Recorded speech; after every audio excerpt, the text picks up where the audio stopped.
ముక్కుకు సంబంధించినటువంటి వైరస్ వల్ల ముక్కులో యాక్షన్ చూపించే ఎఫెక్ట్ చూపించే బాధాకరమైనటువంటి సమస్య తీసుకొచ్చేటువంటి వైరస్ వల్ల ఈ జలుబు వస్తుంది. దాన్ని రైనో వైరస్ అంటారనమాట. ఇలా తీసుకుంటే 200 రకాల వైరస్లు వస్తుంటాయి.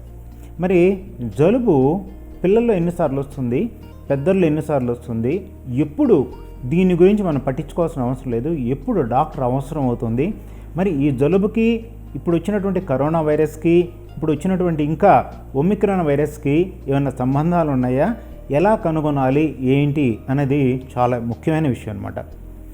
జలుబుని మీరు అశ్రద్ధ చేయకండి. ఫస్ట్ మీరే అన్నారు కదా వైరస్తో వచ్చింది శరీర రోగ నిరోధక శక్తి ఉంటే తగ్గిపోతుంది కదా. ఇంట్లో ఇచ్చేటువంటి కషాయాల వల్ల మన నీళ్లు బాగా కాసి దాంట్లో పసుపు వేసేసి ఆవిరి పీల్చుకున్నా, లేకపోతే ఒట్టి నీరు ఆవిరి పీల్చుకున్నా, లేకపోతే నోట్లో సాల్ట్ వాటర్ గార్గిల్ చేసినా కూడా తగ్గిపోతుంది కదా. ఏంటండి అంత భయపెడుతున్నారు మమ్మల్ని అని చెప్పి అనుకోవచ్చు మీరు. ఈ జలుబు చెప్పాను కదా, ఇది సాధారణ జలుబు కావచ్చు, రైనో వైరస్ వల్ల, ఎడినో వైరస్ వల్ల, ఇక ఇతరత్ర వైరస్ వల్ల వచ్చినటువంటి సమస్య కూడా కావచ్చు, లేదా మనలో ఇప్పుడు కరోనా వైరస్ ఒమిక్రాన్ వైరస్ వల్ల కూడా వచ్చింది కావచ్చు. మరి జలుబు ఏంటి లక్షణాలు?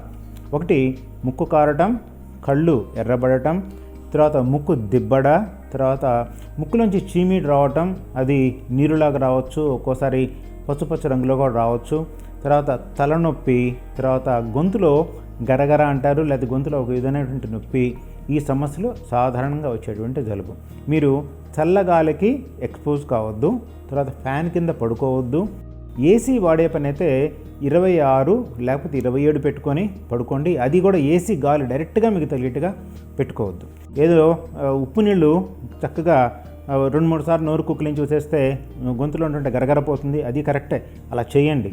తర్వాత ఆవిరి పీల్చుకోవడం చేయండి. హాట్ సూప్స్, తర్వాత అంటే చక్కగా వేడివేడిగా ఉండేటువంటి సూప్, ఎటువంటి సూప్ అయినా, అది రసం కావచ్చు, వెజిటేరియన్స్కి రసం తీసుకోవచ్చు, లేదా టమాటా సూప్ తీసుకోవచ్చు, తర్వాత కార్న్ సూప్ తీసుకోవచ్చు, నాన్ వెజిటేరియన్స్ కావాలంటే నాన్ వెజిటేరియన్ సూప్ తీసుకోవచ్చు, తర్వాత ఎముకలతో తయారు చేసినటువంటి పాయ అంటారనమాట, అది తీసుకోవచ్చు, ఏదైనా తీసుకోవచ్చు. ఇలా జలుబు వచ్చిన వాళ్ళకి పల్స్ ఎలా ఉంది చూసుకోండి.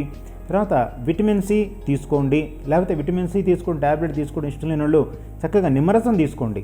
రోజు ఒక గ్లాస్ గోరువెచ్చని నీళ్ళలో ఒక నిమ్మకాయ పిండేసేసి నిమ్మరసం తీసుకోండి. తర్వాత ఏది తీసుకున్నా కూడా వేడి పానీయాలే తీసుకోండి. చల్లగాలికి ఎక్స్పోజ్ కావద్దు. మంకీ క్యాప్ పెట్టుకోండి. చల్లగాలి చెవులకు తగలకుండా, మెడకు తగలకుండా కొంచెం వెచ్చగా ఉండేట్టుగా మంచి స్వెటర్స్ వేసుకోండి.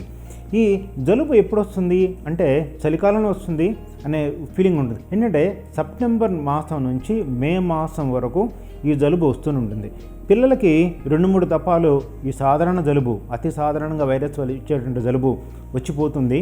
తర్వాత పెద్దలకైతే ఒక్కోసారి 8 సార్లు 9 సార్లు కూడా రావడానికి అవకాశం ఉంటుంది.